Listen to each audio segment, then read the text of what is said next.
कि एक शौहर जो इस्तेताअत रखता है वो किसी एक की जागीर तो नहीं है कि उसको जागीर समझा जाए। अभी मेरे एक दोस्त ने एक सवाल किया, जुमला आप इस्तेमाल कर रहे हैं कि शौहर जागीर नहीं है तो फिर बीवी किस चीज पे अपना हक समझे? नहीं, हक इस चीज पे समझे जो शरीयत ने नान नफका और दीगर चीजें उसको दी गई है, उसके मुताबिक अगर कोई शौहर तमाम चीजों को पूरा करता है।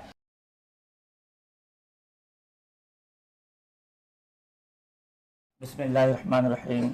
फंकिहू मा ताबा लकुम मिनन निसाई मसना व सुलासा व रुबा। माशाअल्लाह। अल्लाह पाक ने कुरान मजीद फुरकान हमीद में वाज़े पैगाम दिया है कि हमें मर्दों को इजाज़त दी इस बात की दो दो तीन तीन चार चार शादियों के हवाले से, और इसमें बिल्कुल ये ज़रूर है कि इसमें अल्लाह पाक ने इंसाफ का भी फरमाया है। अब इसमें एक नुक्ता ये है कि हमारे यहाँ अगर कोई तबका अगर कोई इस्तेताअत नहीं रखता है, बजट नहीं रखता है, तो एहतियात करने की भी ज़रूरत है, ज़ाहिरी लवाज़मात को पूरा करने की भी ज़रूरत है। लेकिन इसमें एक मसला है कि महज सिर्फ इस बात से डर जाना कि भाई इंसाफ नहीं कर सकोगे तो हम ना करें, तो माशरे में और बहुत सारे बड़े मसाइल हैं। अल्लाह पाक ने अगर किसी चीज़ को भी बयान किया है तो उसकी हिकमतें हैं। हिकमत यह है कि उसकी एक हिकमत तो वाज़ेह नज़र आती है कि हमारे यहाँ एक बड़ी तादाद बेवाओं की है, ऐसी उम्र दराज औरतों की है।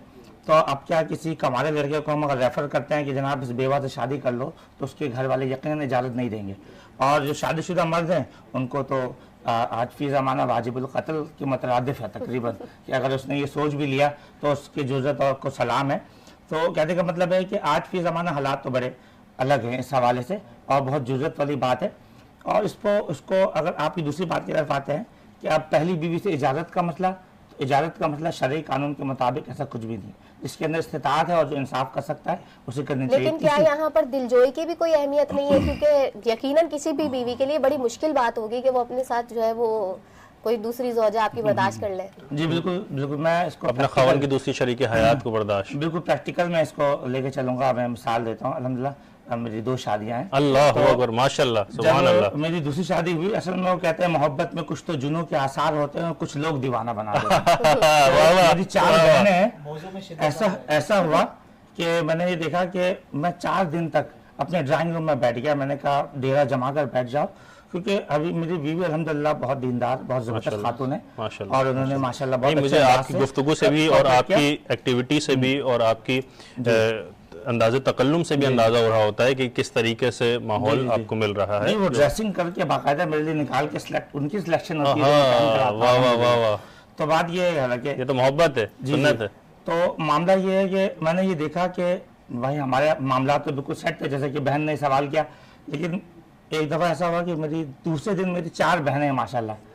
चारों बहनें इस अंदाज से दाखिल हुई कि जैसे किसी ताज़ियत में आते हैं, और वो ताज़ियत में आने के बाद वो गले लगकर मेरी बेगम भी हैरान हो गई कि पता नहीं ऐसा क्या हो गया, अल्लाह ना करे कोई घर में इंतकाल का मामला तो नहीं हो गया।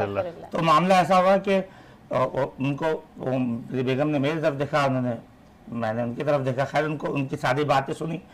तो अक्सर लोग शिद्दत इख्तियार कर जाते हैं उसमें कुछ अल्फाजों का इस्तेमाल। असल में इजाजत तो आपने ले ली थी ना, पहले इजाजत बिल्कुल कायम थी। देखिए इजाजत तो शर्त नहीं है। अच्छा। मैंने ऐसी कोई इजाजत नहीं ली, मैंने शादी कर ली, करने के बाद बताया उनको। अच्छा। कई दफा उनसे बात हुई थी, करने के बाद बताया, अल्हम्दुलिल्लाह चीजें ठीक चल रही थी। अब इसमें मामला ये है, देखिए जो शरीयत ने हमें नहीं लाजिम करार दिया है, हम एक उसमें नुक्ता कई निकलते हैं। देखिए इसमें बात यह है कि एक शौहर जो इस्तेताअत रखता है वो किसी एक की जागीर तो नहीं है कि उसको जागीर समझा जाए। अभी मेरे एक दोस्त ने एक सवाल किया, जुमला आप इस्तेमाल कर रहे हैं कि शौहर जागीर नहीं है तो फिर बीवी किस चीज पे अपना हक समझे? नहीं, हक इस चीज पे समझे जो शरीयत ने नान नफका और दीगर चीजें उसको दी गई है, उसके मुताबिक अगर कोई शौहर तमाम चीजों को पूरा करता है। तो एक औरतें ये सवाल कर जाती हैं, बड़ा जुल्म हो गया भाई तुम्हारे साथ, तो ये तो बड़ा जुल्म का मामला है, तुम्हारे रहते हुए और दूसरी शादी हो गई। तो मैंने कहा ये जो जुल्म का लफ्ज़ आपने इस्तेमाल किया है इसको थोड़ा कुरान हदीस से देख लीजिएगा, क्योंकि मामला ये है कि अल्लाह ने तो यहाँ इजाज़त दी है। क्योंकि फरमाया, एक हदीस का मफ़हूम बता रहा हूँ कि मुनाफिकीन की एक पहचान बताई गई कि मुनाफिक जब बैठते थे सहाबा में तो कहते थे हम तुम्हारे जैसे हैं, लेकिन जब अलग जाते थे वो कहते थे अल्लाह ताला की इस आयत से तो इस बात पे तो हम तुम्हारे साथ खड़े हैं, हम अल्लाह की बात को नहीं मानते बल्कि तुम्हें मानते हैं। तो मुनाफिकीन की पहचान बताई गई। तो औरतों का मसला ये है कि वो ये कहती है सब बात तो ठीक है, लेकिन ये बात चूंकि हमारे मफाद में नहीं है, ये बात मेरे हक में नहीं है। मर्द अगर इस्तेताअत रखता है, वो नानो नफ़्का भी पूरा करता है, ज़रूरतों को भी पूरा करता है, बावजूद इसको ऐप करार देती है जो कि इनके मफाद में नहीं है। तो किसी भी सख्त जुमले का अगर इंतखाब करेंगे, जैसा कि मैंने अपने बहन से अर्ज किया कि आपने जो कहा है कि बड़ा जुल्म हो गया, तो ये जुल्म और जालिमाना और इसको अगर पीछे से देखेंगे तो ये कुरान हदीस के खिलाफ बात है। और इसको अगर करेंगे तो अगर किस कुरान की किसी एक नस का भी इनकार हो तो सरासर कुरान का इनकार होगा और ये कुफ्र है।